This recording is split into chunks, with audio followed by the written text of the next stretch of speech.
outra. Então, o que que acontece?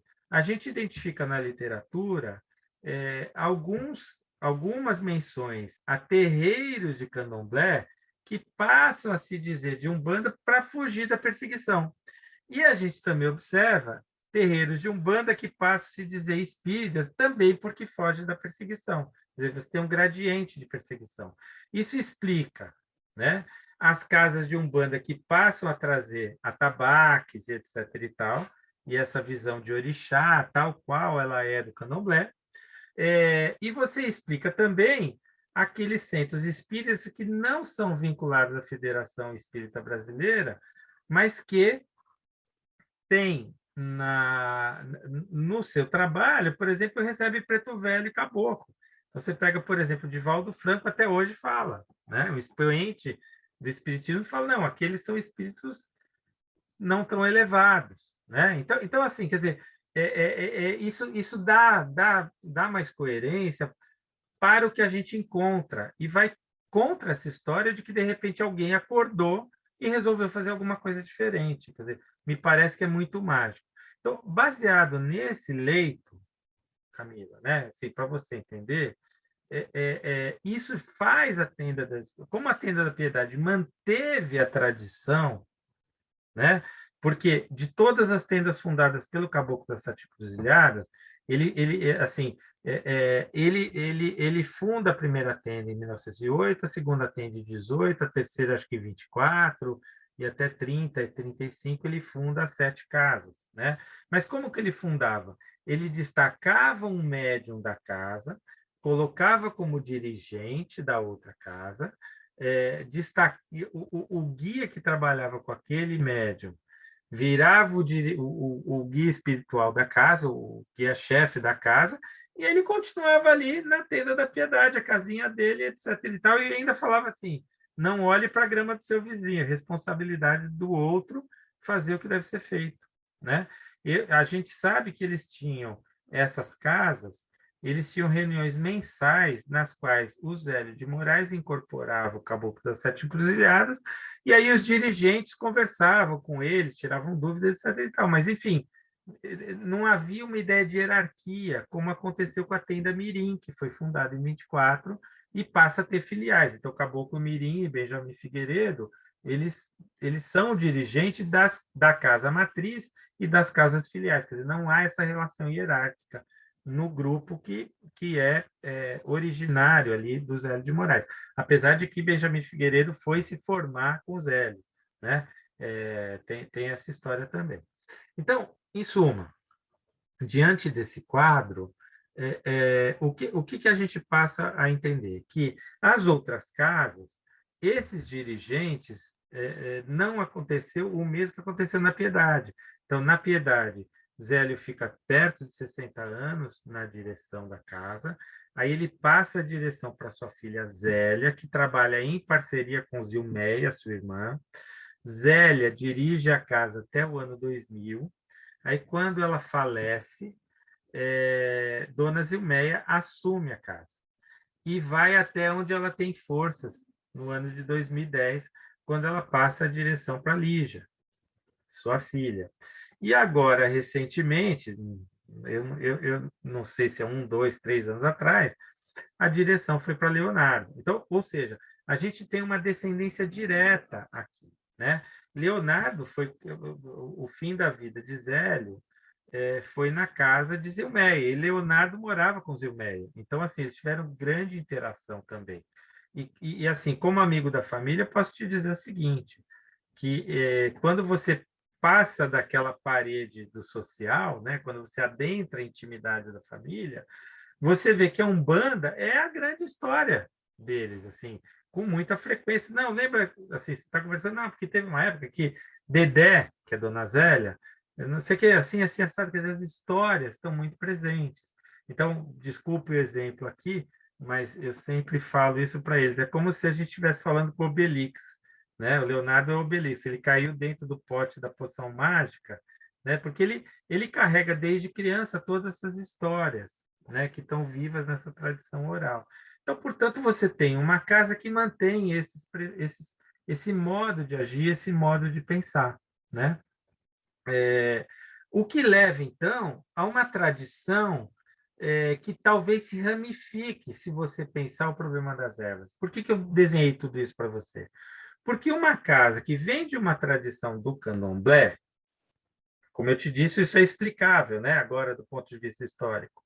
Uma casa que vem de uma tradição do candomblé, é natural que exista a tradição das ervas, aquela tradição dos mais velhos, a tradição disso, a tradição daquilo, entendeu? Enquanto que na Tenda da Piedade, essa tradição, ela não existe desse modo, né? Quer dizer, existe uma tradição que ela passa por um outro caminho. Quer dizer, você vai para uma sessão de desenvolvimento. Então, tá. Por que você vai para a sessão de desenvolvimento? O que você tem que fazer? Você tem que tomar um banho de erva, uma erva específica. Por quê? Porque um guia disse que era para fazer. Ponto. Entendeu? Quer dizer, então, assim, não existe aquela coisa, sabe aquela figura do pai de santo, da mãe de santo, quer dizer, que é a guardiã da tradição, né? Que tem o conhecimento. Então, ela tem, ao mesmo tempo, a relação com os espíritos, mas ela é detentora do conhecimento. Na Tenda da Piedade, a gente não pode falar exatamente com aquele desenho, entendeu? Porque, assim, pelo uso e costume, é óbvio que um frequentador assíduo, um médium mais velho, etc. e tal, ele sabe dizer que se o sujeito está se sentindo carregado, tem uma questão de obsessão e etc. e tal, ele sabe dizer que é bom a ocorrência de um banho de descarga, né?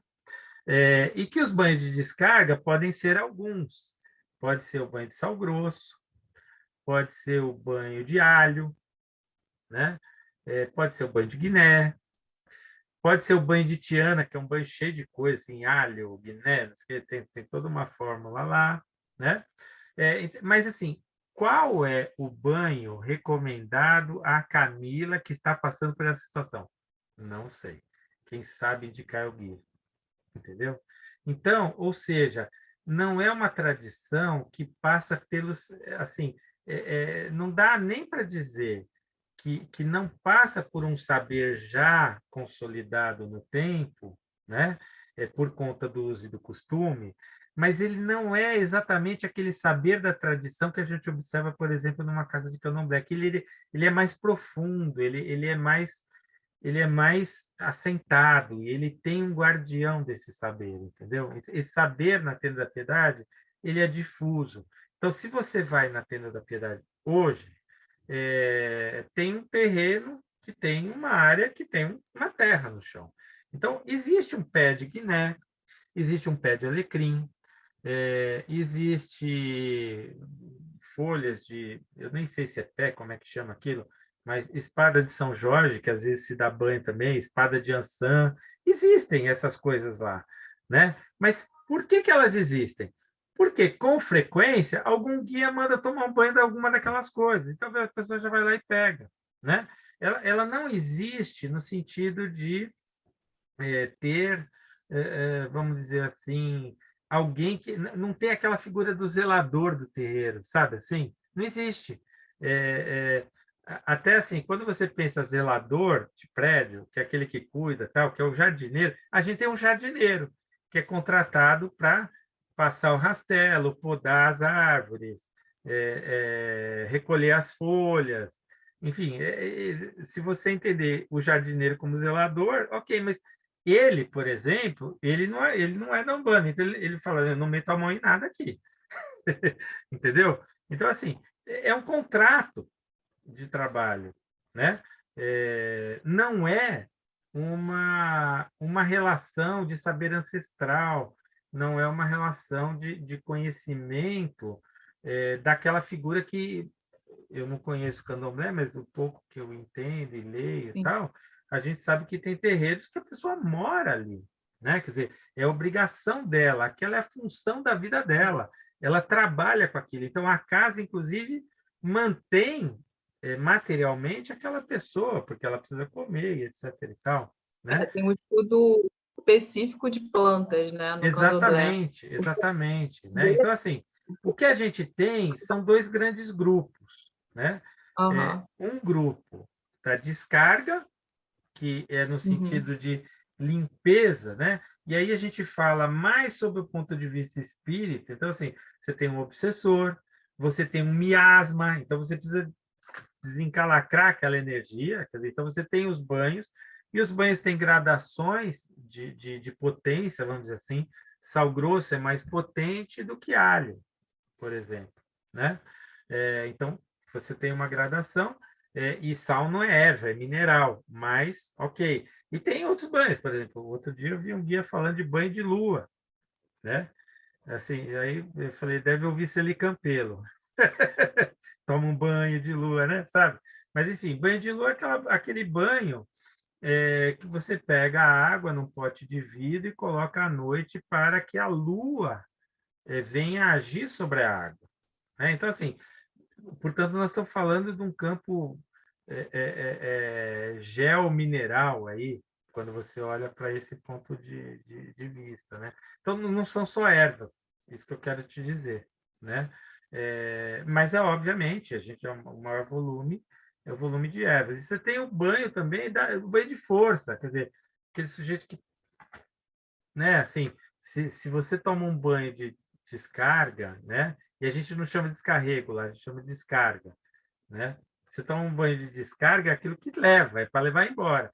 Aí você já está deprimido, toma uma coisa que vai te deprimir mais, você vai cair, né? Então você toma um banho de força. Alecrim, manjericão, elevante são os mais comuns. Às vezes a gente ouve, tem banhos preparatórios, né? Banho de folha de mangueira, banho de folha de manacá, acabam sendo comuns. Vai ter sessão, tal. Então, eu já vi, assim, não é que tem um padrão, né? Mas, por exemplo, sessão de caboclo é comum, alguns médicos tomarem banho de manacá.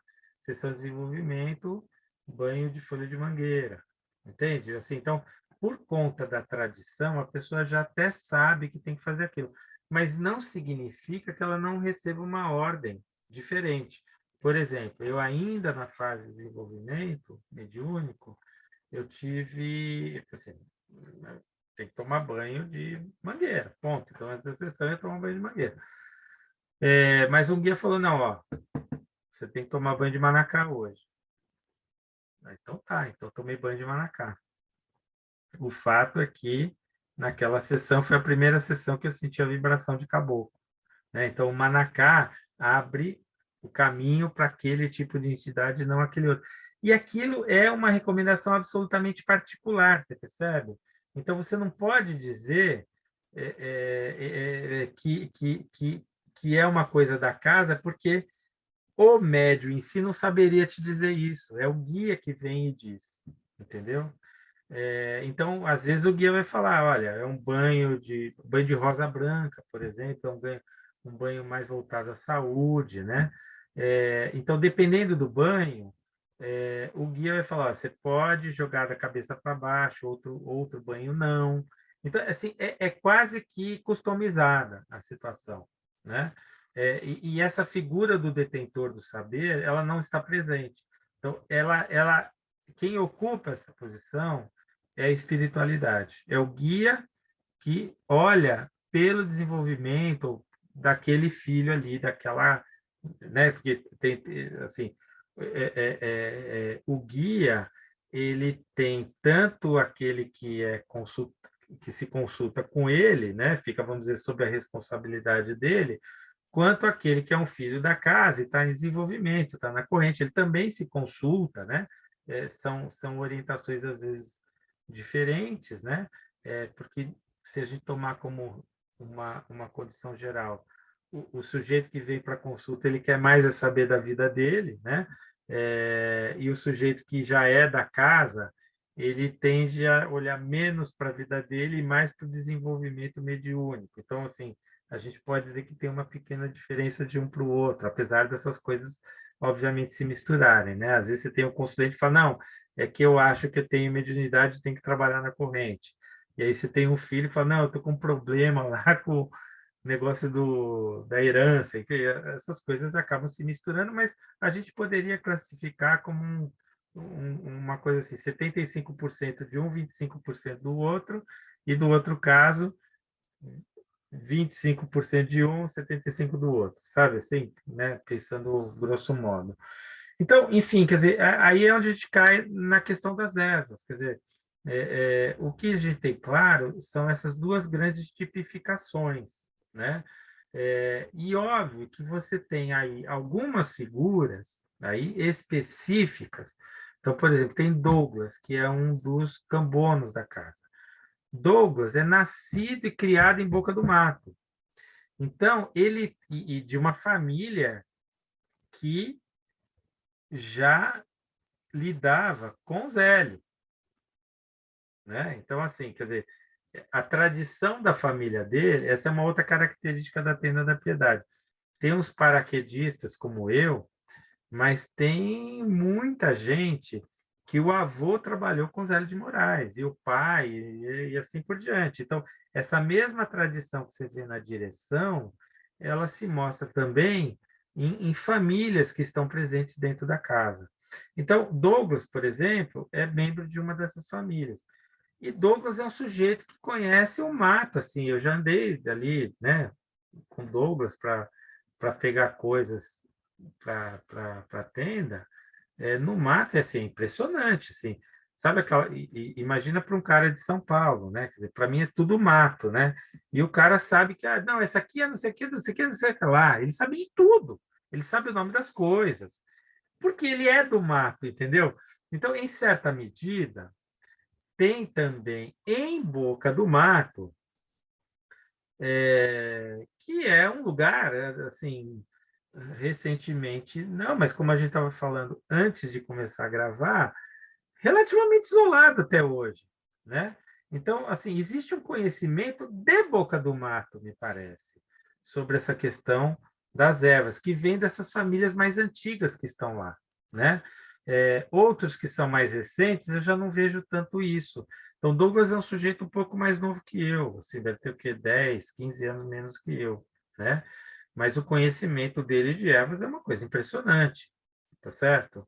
Então, no caso dele, se mistura umbanda com família, mas, ao mesmo tempo, assim, por exemplo, aqui fazendo um parênteses, né?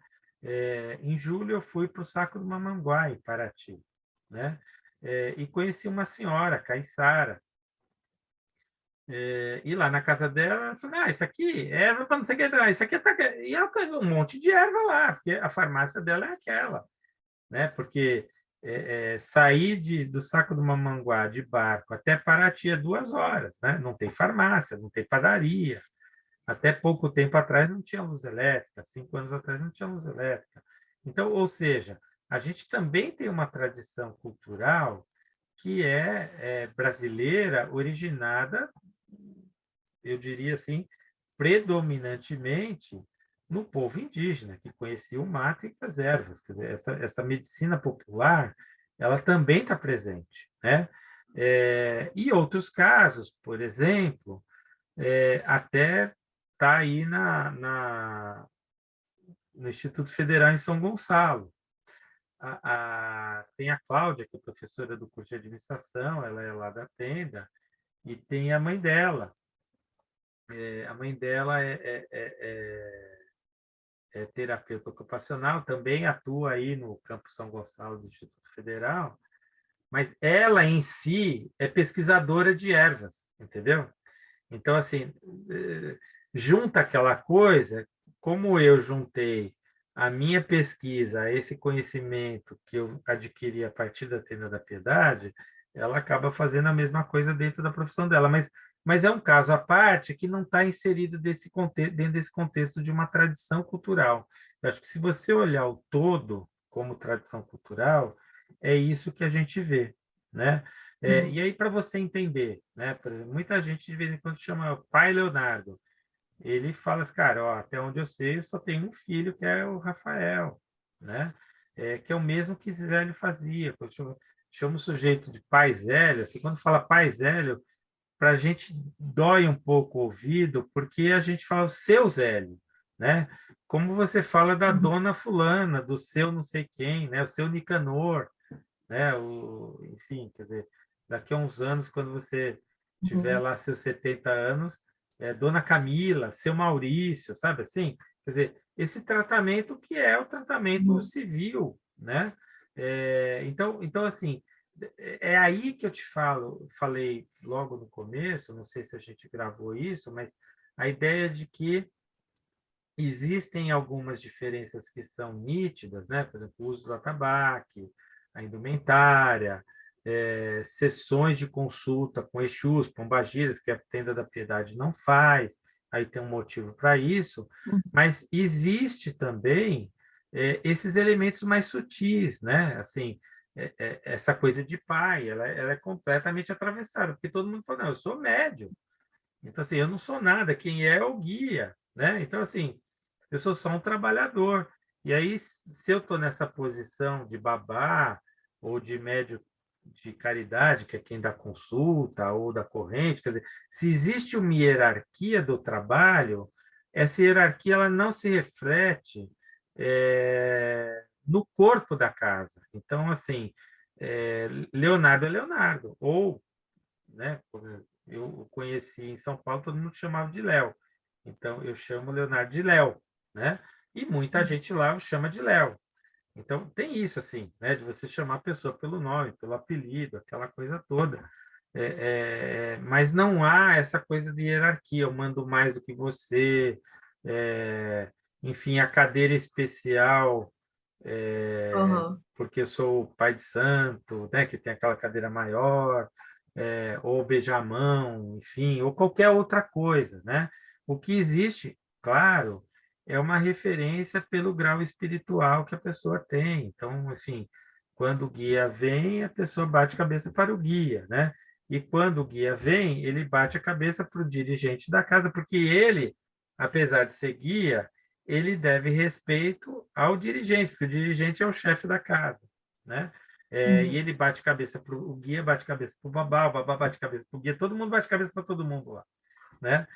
Porque Aham. essa coisa de hierarquia ela fica uma loucura, né? Tipo, quem sou eu para você bater cabeça para mim? Então eu bato cabeça para você antes. Fica essa briga de bater cabeça, é, porque todo mundo se coloca numa posição, tenta se colocar talvez numa posição de maior humildade.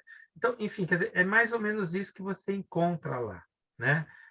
Se você fizer um trabalho de etnografia, né, e acompanhar mais de perto, Uhum. você vai tender a registrar essas coisas que eu estou te falando, né? Uhum. Aí você vai ver, talvez assim uma etnografia mais de perto, né? Talvez possa denotar maior frequência de uso de uma coisa do que de outra. Mas como isso é uma coisa muito particular, a gente não sabe se o Uhum. guia mandou alguém tomar banho de alguma coisa, né? Aham. Você não tem Sim. essa noção, entendeu? O que existe mesmo é isso que eu te falei, essa ideia de uma ordem geral, que está muito mais associada à seção de desenvolvimento, né? Uhum. E aí acaba acontecendo uma outra coisa, assim, mas e a sessão, né?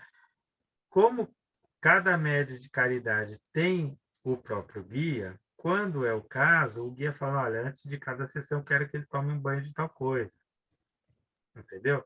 Então, não Sim. necessariamente o que eu venho a tomar é o mesmo que o outro vem a tomar. E a gente nem sabe se o outro toma ou se não toma, Uhum. entendeu? Assim, dizendo de um ponto de vista mais geral, quer dizer, há uma tendência, mas não há uma especificação, não há um padrão que você pode, no meu entender, né? Pode ser aqui que eu esteja um pouco desconhecendo um detalhe ou outro, eventualmente, mas assim, falando até do ponto de vista de quem está dentro, eu me sinto às vezes um pouco etnógrafo, né? Porque eu fico observando as coisas, eu estou olhando para a minha pesquisa também, né? Então, assim, Uhum. esse olhar etnográfico, eu te diria que a gente não consegue constituir um padrão, né? Assim, de Uhum. orientação geral. Enfim, seria mais ou menos isso que eu teria a te dizer, assim, de bate-pronto, né? Aí a gente pode continuar conversando. Sim. Não, obrigada. Vem muitas questões, né? Assim, eu fiquei pensando. até mesmo é uma coisa que me chamou a atenção, né? Alguns detalhes, assim. Porque eu também frequento, assim, casas de umbanda e tal. E a maior parte dos brasileiros frequentam, né? Ou frequentaram alguma vez na vida. Posso só E fazer um parênteses? Eu descobri um pode. dado fazendo um mapeamento de fluxo de rede, né? Eu identifiquei que, por exemplo, o volume de buscas no Google para o verbete Exu é maior do que para o verbete Nossa Senhora Aparecida, só para você ter noção, entende? Então, assim, Caramba. o buraco é infinitamente mais embaixo. Exatamente. Não, e a gente tem uma tradição, né, como brasileiro, assim, realmente muito grande de fazer, em algum momento da vida, pelo menos, né, uma busca na macumba, vamos, né, no geral, Sim. assim. E a Umbanda, normal, ela tem essa coisa de ser um pouco mais aceita justamente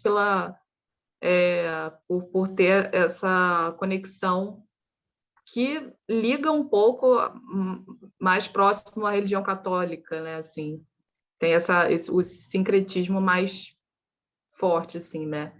Mas é isso, assim, eu percebi que realmente, assim, tem muitas diferenças, né? Porque essa questão de não trabalhar com os Exus, né? Com essas outras entidades de rua, essa questão das ervas. Na casa que eu vou tem, não posso dizer que tem uma tradição, mas é como se tivesse realmente um conhecimento ali acerca das plantas, assim, porque eu mesma sou incentivada, ó, busca conhecer as plantas, saber o que que elas, né, tomar um banho de boldo quando você estiver para baixo, tomar um não sei o quê.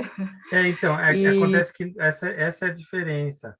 é, Na Tenda da Piedade, as orientações devem vir sempre de um guia e não de uma pessoa.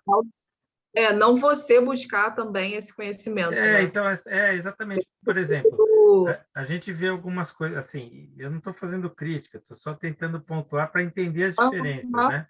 Por exemplo, é muito é, comum a gente ver hoje em dia curso de magia da não sei o quê, né? mas Magia das sete isso, magia das sete aquilo, das sete pedras, das sete ervas, das sete espadas, das é, sete, das sete. Ok. Então, assim, para a gente fica uma coisa estranha. Fala, bom, quem mexe com a magia é o guia, não eu. Quer dizer, uhum, eu não estou autorizado a fazer magia que envolva você, porque eu não sei em que medida eu estou agindo positivo ou negativamente dentro da noção de karma, de dharma, disso, daquilo, etc. e tal. Então, não cabe a mim fazer nada, né? A não uhum. ser propiciar que você entre em contato com o guia e daí a noção de médium ser muito forte, né? Eu sou um médium, então Uhum. não sei. A pessoa, porque quando ela incorpora, isso eu estou dizendo até como leiga, porque apesar de eu frequentar, eu não incorporo, né? Sim. Então, assim, quando você diz o guia, é isso, né? Quando a pessoa tá, ela nem vai necessariamente ali lembrar depois, né, do que o seu guia falou, né? Sim, não, porque aí você tem já desde o espiritismo três tipos de mediunidade, vamos dizer assim, né? Você tem uma Uhum. mediunidade absolutamente inconsciente,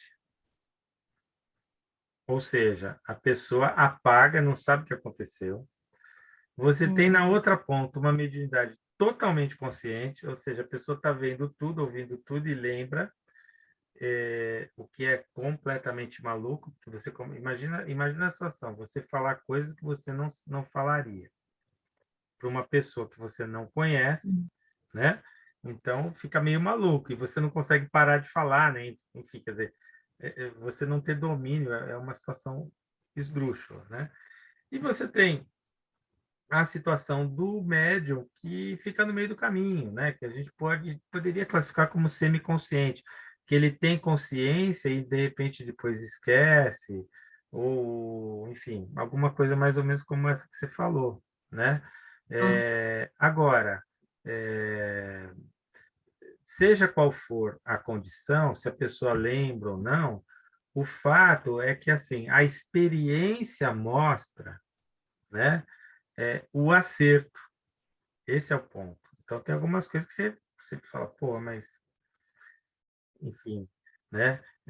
Coisas do tipo, eu já vi isso, né? Assim, a menina chega até da casa, minha mãe está com problema, tal, assim, assim, assado, está tomando vitamina C.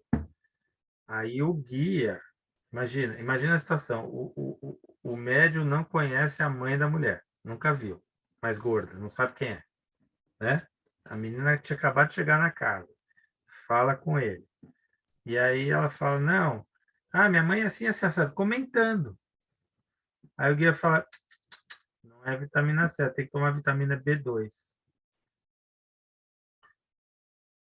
Aí ela vai ver depois, faz exame, qual vitamina a mulher tem que tomar? B2. Aí você fala, pelo amor de Deus, né? Assim, quer dizer, é aquela coisa que haja chute, né? E quando você vê isso uma, duas, três, quatro, cinco vezes, N vezes, você fala, pelo amor de Deus, como é que acerta tanto, né?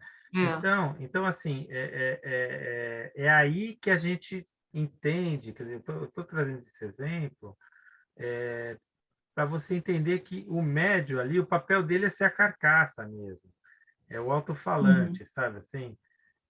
Aquele que se coloca, mas procura não interferir, né? Porque, enfim, na teoria da comunicação tem a noção de ruído, né?